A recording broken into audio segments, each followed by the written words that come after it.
The year is 2027. It's been 10 years since I started this journey to the career of my dreams. It wasn't easy. It took time to identify my purpose in life, plan my education accordingly, and further explore my career as a firefighter paramedic for Reedy Creek Improvement District. Giving back to my community through public safety and consistently ensuring the well-being of all citizens in my jurisdiction. My purpose, some would say my mission in life, is to help those in need. At a time in which they are incapacitated, incapable, or simply failing to thrive, I'm asking to step up to the plate, to do all that I can to bring that person to safety.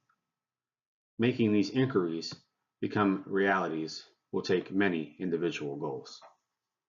My long-term goal, academically speaking, was to attend multiple specialty programs, including a critical care paramedic program, which will build on my knowledge as a paramedic and provide me with added skills to take care of the sickest of sick patients and last around 3 to 4 weeks. In this program, I learned more advanced skills such as blood administration, placing chest tubes, working with balloon pumps, advanced airway techniques, advanced cardiac monitoring, 12-lead recognition, as well as the effect flight has on emergency medicine. Fire school can vary in length, from 4 to 6 months, depending on whether you attend the day or night class. I attended the day class, and although it was extremely intense, it flew by. Learning different techniques for dealing with fires and their behaviors was exciting, and jumping out of the windows and rappelling down walls was a little nerve-wracking. Its job is to get you prepared for the dangerous work, saving life and property, and allowed me to apply to multiple fire rescue divisions around the area whose hiring requirements demanded state of Florida minimum firefighting standards before hire. In total, there were many steps and certifications that I had to obtain before I was able to start this journey. First, I had to become an emergency medical technician, which required 6 months of school and 60 hours of clinical rotations in both an emergency room setting as well as riding with both fire rescue and private ambulance agencies. Once completing the national testing for EMT, I worked in the field for a few years before pursuing my paramedic certification. This was a higher level provider in which required an extra year of school and around 500 hours of ER and ambulance clinicals. As a paramedic, I administer anywhere from 30 to 50 medications and/or fluids, interpret and monitor heart conditions, start IVs, use high doses of electricity in an attempt to change your heart rhythm, place tubes in your throat to assist your breathing, insert needles into your chest to improve lung function, and last-ditch efforts cut into your throat to allow access to your trachea to help you breathe when all else has failed.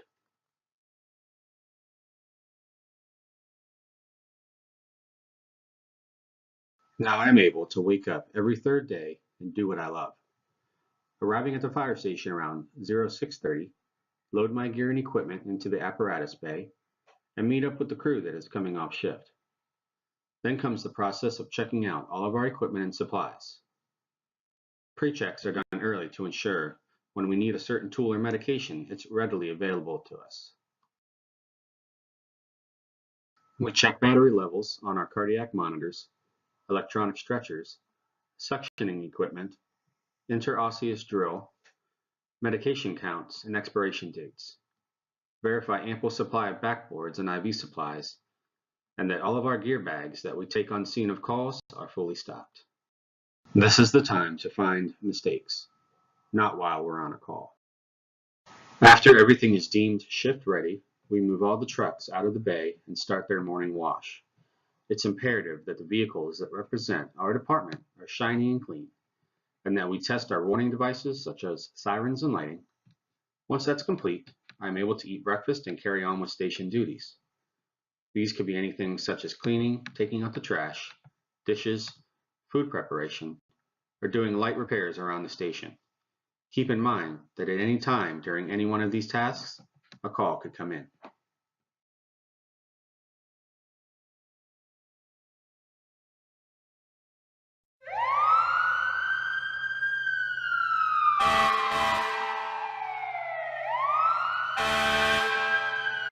When the tones go out, we go responding to our scene.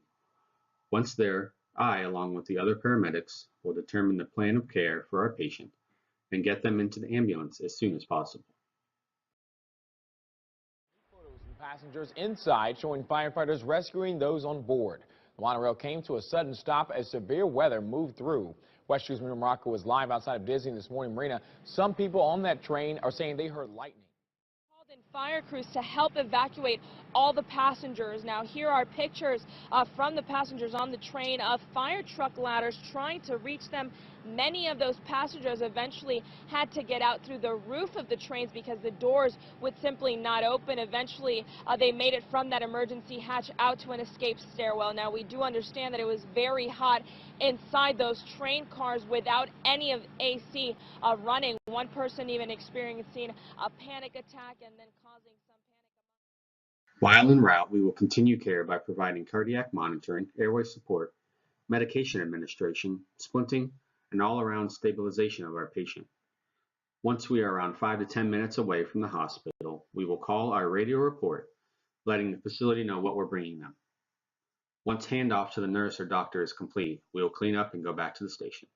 I got a male patient coming in, mid-60s, I'm guessing. We got on scene, found the patient to be have agonal respiration. I had a sinus on the monitor 68. This patient's got multiple injuries.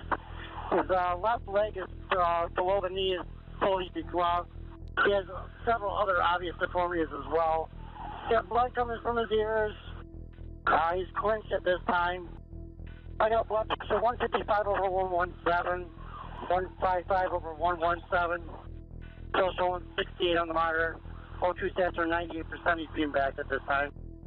We'll give you further upon arrival. ETA about 5 minutes. My interests, goals, strengths, and values are all surrounded by helping others in their time of need. Being compassionate, determined, honest, and detail-oriented are requirements for emergency healthcare. After taking the My Plan assessment in student success class, I found out that my primary interest area was realistic. Realistic people are self-reliant, but most importantly, relied on often, which fits perfectly with my job of helping the sick and injured. My secondary interest was artistic. Artistic people are independent, impulsive, and sensitive, which are all qualities that will come in handy when you are being relied on by your patients and crew to make the right decisions in a second's notice. I had the opportunity to interview firefighter paramedic Alex McChrystal, who works full-time with St. Cloud Fire Rescue. Alex has been in the emergency medicine profession for over 10 years now and was an excellent source of information on the inner workings of the profession and was able to offer me great advice on what was needed prior to applying for the job.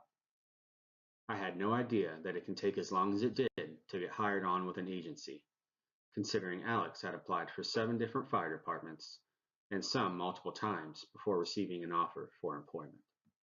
Pursuing my critical care paramedic program at University of Florida set me back right around $1,300, and my firefighter program ended up costing right around $4,500, adding the cost of the program and equipment rental for the program. The overall estimated cost of my education will be around $6,000. Some of those classes and tuition payments have already been made, and I plan on paying for my classes as I go since I don't qualify for much, if any, aid or grants. The option to take out more loans is obsolete due to the large amount I've already taken out for previous education endeavors. After speaking with my employer at the time, I used tuition reimbursement for all of my prerequisites and will be making payments for the remainder of the tuition costs. With the career I chose to pursue and perfect, Valencia Community College had offerings to help me every step of the way. From their highly praised fire program that incorporated the former Central Florida Fire Academy training grounds, to the new student success class where I got my start. The staff in Valencia's Answer Center was more than helpful to steer me in the right direction and to make sure I have the class lineup that I needed to start each degree or certificate program I chose. Giving back to my community through public safety and consistently ensuring the well-being of all citizens in my jurisdiction. To think it all started with a trip here to Valencia Community College.